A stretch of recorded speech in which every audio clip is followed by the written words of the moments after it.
नमस्कार किसान भाइयों विदेशी बाजारों से लेकर घरेलू बाजार में तेल तिलहन के किसानों और व्यापारियों की हालत किसी से छुपी नहीं है।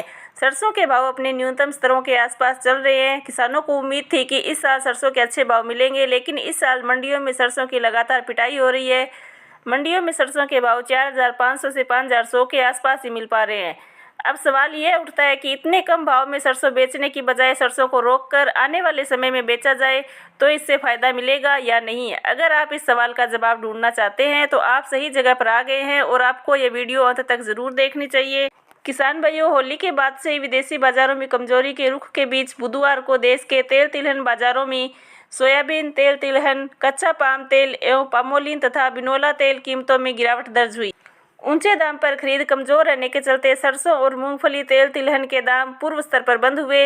यूएसडीए की रिपोर्ट में सोयाबीन की फसल के लिए सहायक मौसम रहने की खबर के बाद से सोया और पाम तेल के भाव पर दबाव बना हुआ है, लेकिन मंडियों में सरसों की आवक 7.5 लाख बोरी से घटकर लगभग 7 लाख बोरी रह गई। आवक घटने के कारण सरसों के भाव स्थिर रहे, अन्यथा इसमें बड़ी गिरावट हो सकती थी। किसान भाइयों, सरसों के पिटते भाव को देखते हुए बड़े किसान कम मात्रा में ही अपनी सरसों लेकर बाजार में जा रहे हैं। इस समय मंडियों में सरसों के न्यूनतम समर्थन मूल्य से 10 से 12% नीचे बिक रही है। इसकी दूसरी वजह यह भी है कि किसानों को इस बार बड़ी मात्रा में सरसों की एमएसपी पर सरकारी खरीद होने की उम्मीद है, इसलिए बड़े किसान मंडियों में जाने से परहेज कर रहे हैं। केवल छोटे एवं ज़रूरतमंद किसान ही अपनी उपज बेच रहे हैं, क्योंकि उन्हें पैसे की ज़रूरत है। किसान भाइयों, बाजार को सरकारी खरीद का सहारा भी मिला है। हरियाणा की रेवाड़ी मंडी में एमएसपी 5,650 के हिसाब से सरसों की खरीद शुरू हो गई है। व्यापारियों की मार्च क्लोजिंग के कारण तेल मिलें केवल ज़रूरत के हिसाब से खरीद कर रही है। हालांकि मौसम अनुकूल रहा तो सरसों की दैनिक आवक उत्पादक मंडियों में बनी रहने की संभावना है। किसान भाइयों, सरसों की कम आवक को देखते हुए बड़ी तेल मिलों ने सरसों खरीद का दाम 25 रुपये प्रति क्विंटल बढ़ाया तो है, लेकिन मौजूदा भाव में सरसों पिराई करने पर मिलों को सरसों तेल पड़ता नहीं बैठ रहा है, जिससे उन्हें नुकसान हो रहा है। इसी नुकसान के कारण ही सरसों के भाव में तेजी नहीं आ पा रही है। किसान भाइयों, ऊंचे भाव पर सरसों के साथ साथ मूंगफली तेल के ग्राहक भी कम हैं।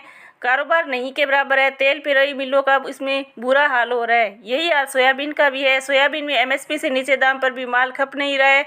जो हाल इस बार सोयाबीन का हुआ है, उसे देखते हुए लगता है कि अगली बार सोयाबीन की खेती घटेगी और किसान इसकी जगह संभवतः मोटे अनाज की ओर जा सकते हैं। एमएसपी पर सरकार खरीद कर भी ले तो उसमें काम पूरा नहीं होगा। जब तक देसी सोयाबीन, बिनोला, सरसों, मूंगफली तेल का बाजार नहीं बनेगा, तब तक न तो तेल तिलहन उत्पादन बढ़ेगा और न हम आत्मनिर्भर होने के रास्ते पर जा सकेंगे। किसान भाइयों, आप खुद ही सोचिए कि पिछले सरकार ने इतने बड़े पैमाने पर विदेशी तेलों का आयात किया है कि हमारे किसानों द्वारा उत्पादित सरसों और सोयाबीन भी पूरी तरह से नहीं खप पाई है।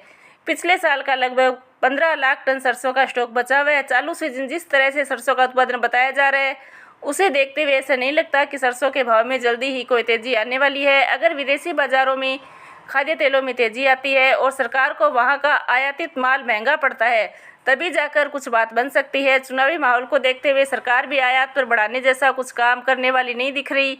अगर अंतर्राष्ट्रीय स्तर पर खाद्य तेलों की डिमांड और सप्लाई को देखें तो ऐसा नहीं लगता कि बहुत जल्दी विदेशी बाजारों में खाद्य तेलों के भाव बढ़ने वाले हैं। हालांकि 10 से 15% की तेजी की संभावना से इनकार नहीं किया जा सकता। हालांकि इसमें किसान बड़ी तेजी ढूंढने की कोशिश ना करें। किसान भाइयों, सरसों की फसल एक ऐसी फसल है जो लंबे समय तक खराब नहीं होती। अगर आप माल को होल्ड करना चाहते हैं तो होल्ड कर ले, लेकिन आपको लंबे समय तक इंतजार करना पड़ सकता है।